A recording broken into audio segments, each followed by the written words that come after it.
Welcome, everyone out there to Don't Pick the Scab podcast, episode 54. Today we have Patrick Eilers on the mic. He comes to us as a master level clinician and a licensed professional counselor. His superpower is his application of psychoeducation regarding anxiety and depression.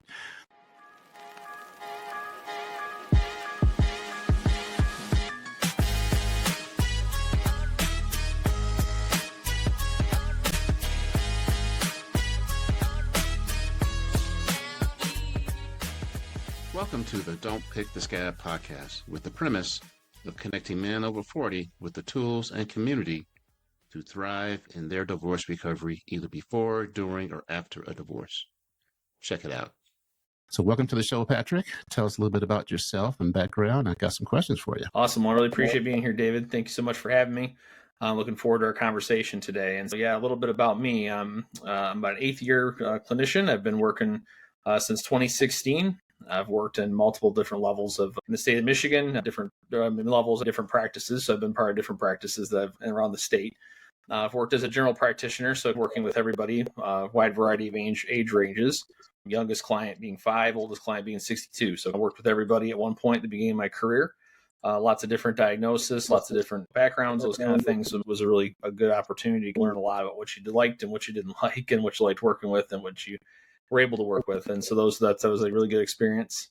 I've worked at a startup clinic. We were able to start the clinic from the ground up in a new location, and had several colleagues that worked with me in that practice. And I really enjoyed that opportunity to get a chance to start a practice from ground up, so to speak, even though I wasn't an owner. I was just a participant, though, in it. And then after the pandemic, I had an opportunity to come work for where I'm currently at. The practice I'm at is called North Point Professional Counseling. It's in Novi, Michigan. So we're in the suburbs of Detroit. And so we are one of Michigan's specialty. We have a specialty practice in sex addiction and partner betrayal trauma. So that's our area right now. The last 4 years I've been working with. And so that's where I'm at in my career thus far. So I'm excited for our conversation today. All right. Let's dive in. What are some of the common mental health issues that men over 40 face, especially after a contentious divorce or during a divorce? What are some of the things that you've seen that men have to face?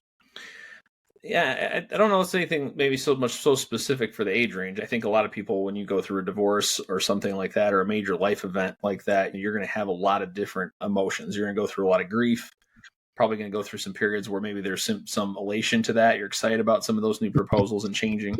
So there's kind of positives, there's pros and cons that go with that. I think there's multiple different things you're going to experience.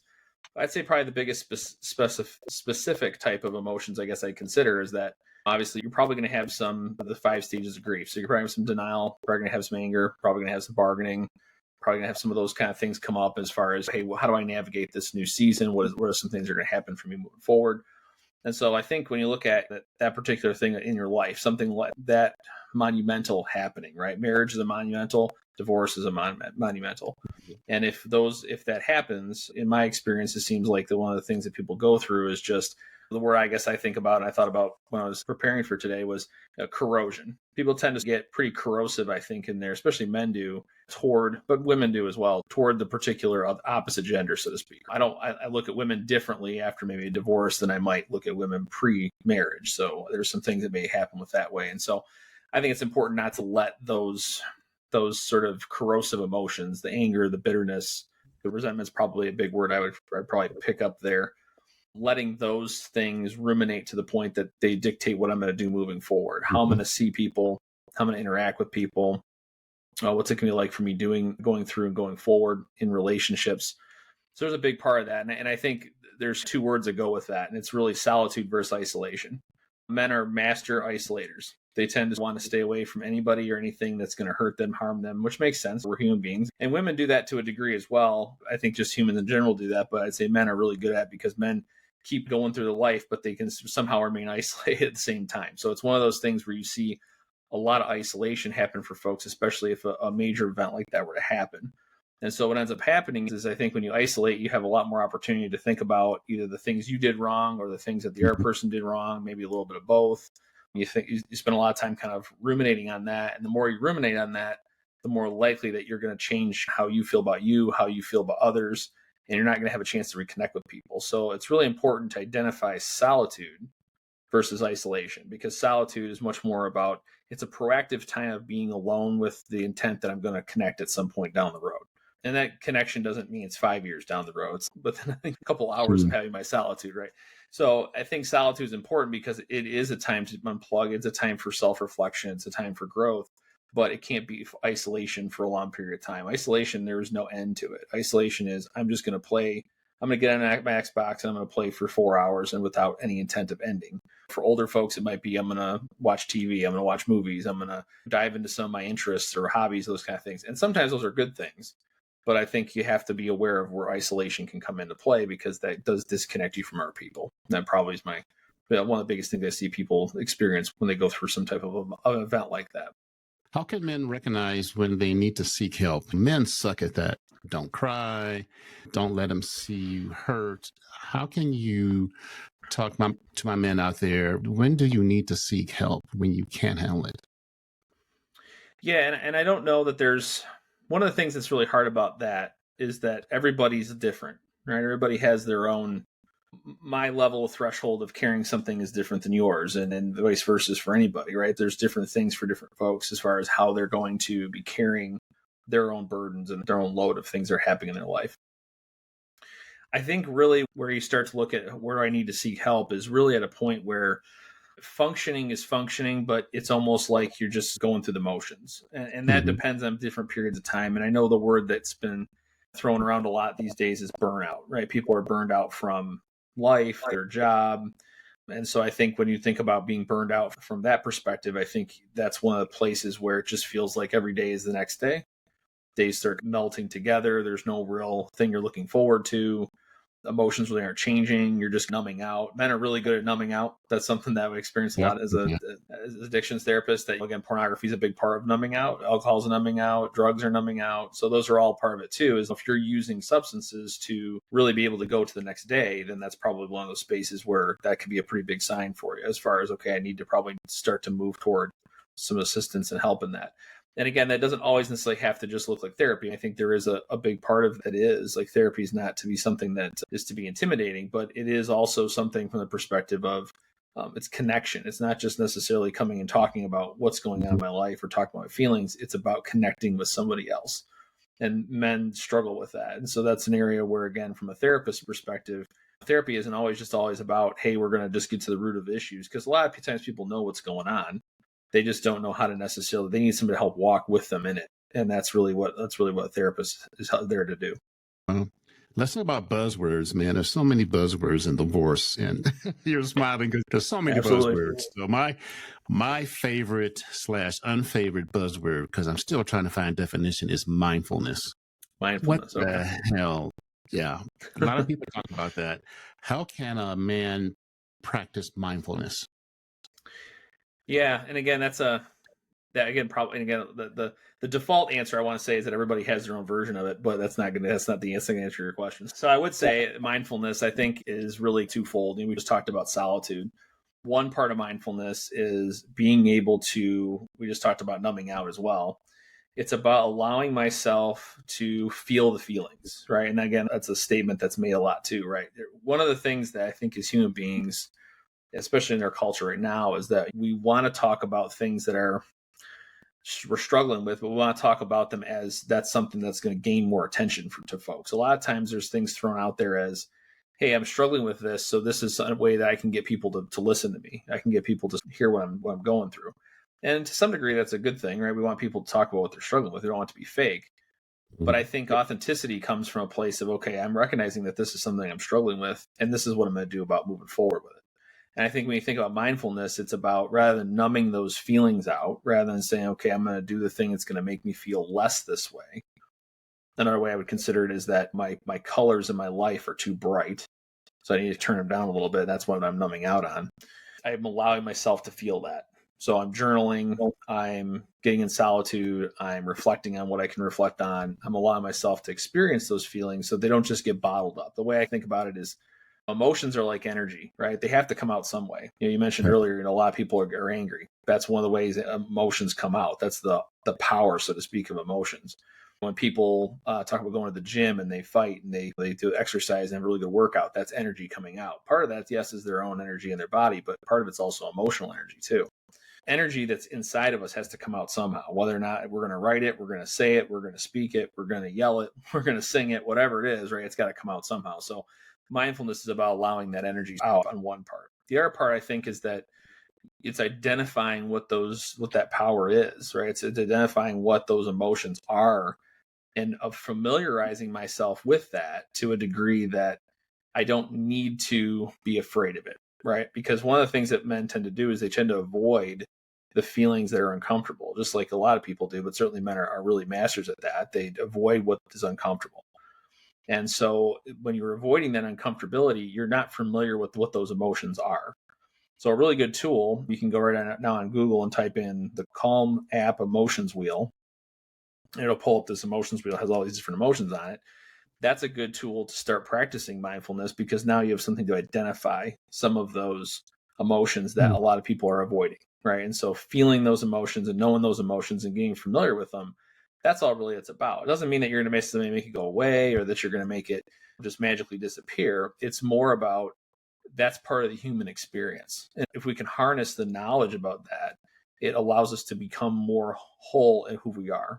And a lot of times people don't want to be wholly who they are because what they have to deal with are things that are somewhat negative. There's not always positive. And that's, I think, an unfortunate part of where you talk about buzzwords is that there's a lot of focus on either the things that are really positive or the things that are really negative. And those are two extremes, right? And a lot of us exist in some place in between there. So to be wholly human is not necessarily just about feeling positive or negative emotions all the time. It's about understanding that whole spectrum of emotions is all of us in total. It's not just one extreme or the other. So I think mindfulness is bringing awareness to that entire spectrum. Wow. What role does self-care play in maintaining mental health during challenging life transitions? A lot of my men, they get into a funk and they don't take care of themselves. But from my standpoint, when I got divorced, I had to take care of myself because I couldn't take care of my kids. And that was my center. But I had to make sure that I took care of myself first. Self-care is a huge part of, I wouldn't say necessarily the healing, I'd probably say the process. Because I think, like we just talked about, isolation is something that allows you just to stop. So self-care, you have to continue to build on that. And self-care, a lot of times people report it feels selfish. It feels like it's something that takes away from other people. You mentioned your kids, maybe there are parts of your life, especially if you're divorced, something that where you could exhaust other energy to some other place of yourself or your life. But I think about it in the context that you can't take care of other people if you don't take care of you. Your energy is only going to go so far. And so self-care is vital, not just necessarily physical things. Obviously, there's physical parts of that, but emotional self-care, we just talked about solitude. That's part of that. The mindfulness is part of that. Connecting with people who are healthy for you is a big part of that. If you have a friend of yours, on one hand, you have two friends, and one friend is somebody who's divorced and has a lot of what we just talked about, corrosion in their life toward a marriage or toward their ex-partner. And then you have another friend who has a positive approach to it. It's important to hang out with the person who's going to have the positive approach to it, because you'll probably end up more like the person who's corrosive than you will end up with the person who's positive. Who we spend time with is a major part of how we view things. And so that self-care is doing small things for you. It does show that you care for yourself, but it also means that you're also giving back to more people, because you're now able to do that with the amount of energy that you have that you would, if you're not taking care of you, you're going to be putting out somewhere else. So I think that's really important in that sense. And part of that self-care, and this is the second point I was going to bring up, was capturing the vision, visualizing yourself doing whatever those things are, whatever those self-cares are. A lot of times if people experience grief, they're going to experience a lot of depression-like symptoms. They're going to experience a lot of sadness, a lot of lack of motivation, and not desiring to move forward. And so when they're not doing those things, that's where they got to capture that vision. And so you think about going back to, if you ever played sports, I didn't, but I look back at my life and kind of wish I would have. But one of those things, if you play football, you can visualize, or you tell players to visualize playing that position or whatever they're going to do. Visualize the touchdown, visualize the pass you're throwing to the receiver on that last minute play, and or whatever. And so you're capturing that vision. It's not necessarily something that's supposed to be necessarily ethereal. It's more of capturing that vision in your mind so you can see yourself playing that out. And so capturing that particular vision of whatever that self-care is or whatever that place you want to go is really important, because if you don't capture that, how do you know where you're anchoring yourself moving forward? It just feels like you're moving forward in the abyss. So you have to have some place that you're going. There has to be a destination. You travel, you road trip, or you go somewhere, you always know where your destination is that you're going to. You need that map to get there. And that's the same way with self-care, same way with the self-improvement. You got to have that vision of where you're going to end up. Wow. How can therapy redefine a man's identity? Because the identity takes a hit, man. It's just chaos, because you go from two people to one person, and you're making all the decisions solo. And I found that was hard for me to make that switch. Yeah. And I think identity, it really comes into how do you define identity to start with. So there's identity in singleness, and there's an identity in a relationship. When you're married, there's an intertwined identity, right? So you have you, but you also have you and your partner, and what that means, what that looks like. And so I think therapy, one thing therapy can help with is to try to redefine what does it mean now in the second sort of life of singleness. So that's going to look different. So there's going to be a different part of that. And I think the other part of that with the identity piece is that are you whole? Are you whole because of, and kind of we were talking about this just a little bit ago, are you whole because of the relationship, or are you whole because you are an individual and you're an addition to the relationship? And so I think part of that work you can do in therapy is the rediscovering those things about yourself that maybe you lost in the relationship. Maybe those things you didn't get to do for a while. Maybe those things were things you didn't know about yourself. And what I found is a lot of people, especially if they go through a long relationship, how much were they turning back into the relationship and how much were they turning back out? And the more they turn out and the further they get from it, they don't recognize their partner, because they've actually been drifting further apart for sometimes up to 10, 20 years. And so the person that they are is vastly different than the person they were when they started in the relationship. So they almost have to be introduced to themselves again, because you're going to be a different person at that end of that sort of journey when the separation happens, because you are different than when you started, kind of thing. So I think how therapy can help that, again, going back to what you were just talking about earlier with those emotions. It's getting familiar with those things that are not meant to be scary. They're things that we experience as human beings, and rediscovering the wholeness of being human as a man and as an individual. It took me a while to pass the point of being divorced, David, into just David. Yeah. Because it's almost like my divorce defined me for a long time. That's for a single, divorced, married. And I always check single now because I am single. But how does a man try to get past that? That was really tough for me. It's hard to, because you're saying that, yeah, there's a lot of that identity that's in the society. So I think when you're talking about checking those kind of boxes or understanding that those things are there, that's something that you probably don't really consider that going in, consider that after it's already happened. But I think, like you said, how do you be David without being divorced? Because now it's part of your story. But I would say that from what I'm hearing you say there is that it sounds like you discovered who you were on the other side of that, and that the identity didn't have to be what had happened to you. It has to be who you are presently.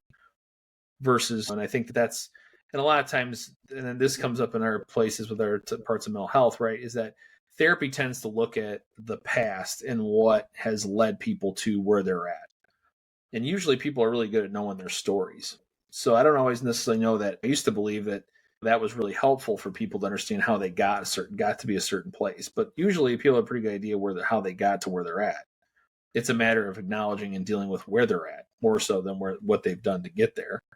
We don't tend to look at the journey and go, hey, this is how I got to this particular destination. Sometimes, but for the most part, usually people are, trying to deal with where they're at currently. So like you said, how do you be the present David? How do you be David now and not David of history? And so I think that, especially for men, right, like men tend to identify based on what they've already previously known and what they previously have seen in the past. So there is that piece of how do you become more present focused? Because if I just look at the past, then I'm going to still identify with who I was before, whether that's 10 years ago, 20 years ago, etc. Yep. So taking the divorced man out of the equation, and let's say someone's listening, like friends or family. How can friends or family support someone going through mental health challenges like a divorce? Because they almost never know what to say. How can they help? Just maybe listen. No, that's a good point. Sometimes we don't always know what to say, and I'll maybe even let you in on a professional secret. Sometimes therapists don't know what to say either. We're human too, so we don't always know what to say either. It's one of those kind of situations where human beings are we always don't know. Sometimes we don't know what to say. But as a family member, I think going back to the idea of empathy, you talk about buzzwords. There's one that gets thrown around a lot. Empathy. What's empathy? And I think about it's not just necessarily standing in somebody else's shoes. It's being able to acknowledge that there's something in your life that's similar to what that person's going through. It might not be exact, but you can relate to the emotional part. And that goes back to that mindfulness we were talking about earlier. I think as a family member, can you be present, number one? And presence does not necessarily have to mean sitting there holding their hand or sitting there. And it just means being there to them when they need it. When again, that's with the assumption that the person is going to ask for help. And in a lot of cases, they're not going to. So if you know there's things that they're struggling with and you're aware of a divorce or you're aware of some other mental health challenge, I think continuing to reach out, continue to be present as best you can within reason. Again, this isn't, you want to check out up on 2 hours every day, but maybe you're checking in a couple times a week or you're sending a text, hey, thinking about you, I want you to know I'm here, those kind of things. Just knowing then you're extending that like a handshake, you're extending your hand and you got to let them come the rest of the way to be able to shake your hand. And so I think one of the things, that's one area you can do. I think the other thing too, when it comes to when they are willing to talk, how can you stay engaged in those pains?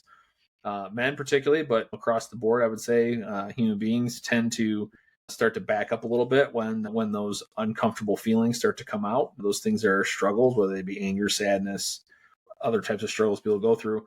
And so when we start to back up, it's less empathetic because we're pulling away from that person. We're less present in that moment.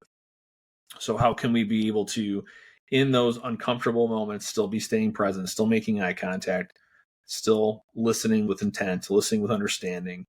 Those are big. And so for family members, I think that's where are you willing to be in that uncomfortable space?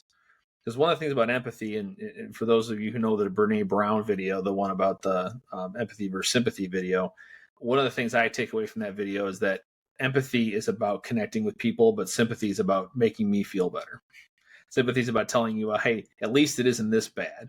Maybe that's true, but it's also, that's just making me feel better rather than letting them know I'm actually there for them. The empathy is her illustration is how do you climb down into the hole the person's stuck in and be present with that person. So there is some truth when it comes to being with somebody else, is that it does come from a perspective of vulnerability on your part and vulnerability on their part. Vulnerability that they're going to share with what's really going on, and vulnerability that you're willing to step in that being uncomfortable space and stay there. And you're not going to try to get out of it. And unfortunately, we're in a position where societally, that's what we tend to do, right? It's uncomfortable. I want to back up. I don't really want to feel that. But then at the same time, then we also talk about how we're all disconnected from everybody. So it's like the catch-22 in that sense is that you can't be connected with somebody without being vulnerable. That's just how that has to go. Wow. So let's do the other buzzword, narcissism. That's the buzzword of 2024. How can it's getting a lot of traction. Oh man, how can narcissism, or what is narcissistic victim syndrome? A lot of my guys are saying that my soon-to-be ex is a narcissist, this, that, and the other, and it's that one finger forward and three fingers back. Yeah, it's all over the place. Can you put some light on that for us? Actually, I haven't heard that one before. That's a new one, whatever one that you just said. There's one I heard not too long ago, rejection sensitive dysphoria as well. That was a new one for me too. But wow. Again, it's almost like we're getting into, there's these, now we're breaking from here's overarching diagnostics to like diagnostic number 2 and then diagnostics. So we're really getting in the weeds here with some of this stuff. But sometimes, again, all diagnostics really do is they tell us what the symptoms are. They don't really tell us why the symptoms are or and it doesn't factor in a lot being human. So there's I try to step around diagnostics if I can. Okay. Yep. That's good. We have that there. Let's move forward. Yeah. But in this case, like you said, so narcissism, again, I don't have a super insight on narcissism as far as what some of all these different things are. I will say this, that there is there is a narcissistic personality disorder. But again, personality disorders in general are either A, underdiagnosed, or B, are not that common. I'd probably put B more than A. So does that mean that there are people who have narcissistic traits? I would say that's very true. But I also would factor a word that people don't think a lot about, and that word is selfish. So where in the continuum does selfishness turn into narcissism? Where does it go? Exactly. So there's, somewhere along the way, on one side, it starts as I'm hitting my mic. Somewhere along the way, it either crosses over and then becomes this, or it balances itself in that way. So I think when we're talking about narcissism, I think there's a couple things to consider. A person who's narcissistic probably really doesn't have any ability to be able to empathize at all. Like that's not in their vocabulary. They don't think about that. And for a majority of people can empathize, they just aren't good at it. That's a different problem. Different thing. So I would say from a perspective of narcissism, are there people who have narcissistic traits or narcissistic tendencies? Absolutely. Men and women both. We live in a very selfish society, and it's getting more selfish. Okay. So social media has made people of any age very selfish because everything is about what image do I present? And so again, going back to like in a relationship, I was actually in a podcast a few months ago. We talked a lot about this idea that nobody talks about the idea that a relationship is about sacrifice. A relationship is about submittance. A relationship is about being able to think about putting the other person in front of me, and to some degree, whatever that looks like. And it's all about me. What am I going to get out of it? And what's my benefit out of it? So when we're talking about narcissism, I think it comes from a perspective that the expectation of a relationship is that I'm going to get married to somebody who's going to do nothing except make me happy with whatever I want, however I want it. Okay, that's a really selfish perspective. There's no narcissism needed there. It's just what it is. So I think we're in that position where we're crossing over in that space where that's the expectation of the relationships. And so the reason it's become such a buzzword is because people experience that idea.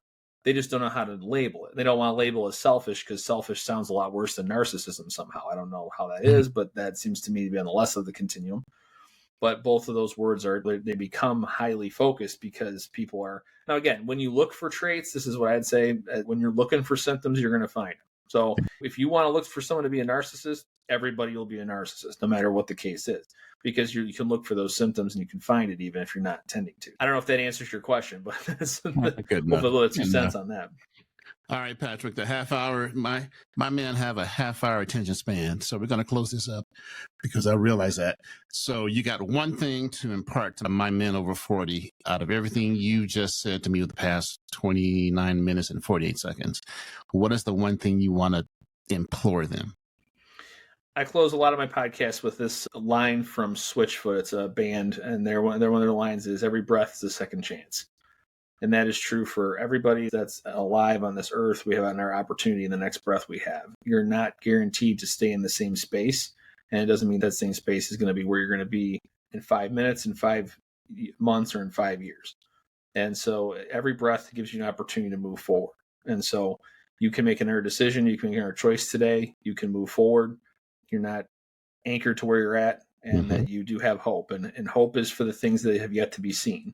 It doesn't mean that's going to be the same hope that's going to end up happening for us. But if we have hope in where we're going, again, casting that vision, then we'll get there. It might not look the same as the one that we had in our mind, but it moves us toward where we're going to be able to get to where we need to be. Every breath is a second chance. And I hope that's inspiring for those people out there listening. Mic drop, Patrick. Boom. There you go, baby. He was ready. Patrick, man, this has been a special treat, but we will revisit again because I had a blast. So hang on the mic here. We're going to close it out. But everyone out there have a good night, and I'm tongue-tied and all that good stuff. But Patrick, thank you again for taking time to talk to my men, to me, because I learned some things too. And you're going to be very pleased with the title. I've got a good title for this one. So looking forward to it. Thanks, all right, everybody. Good night.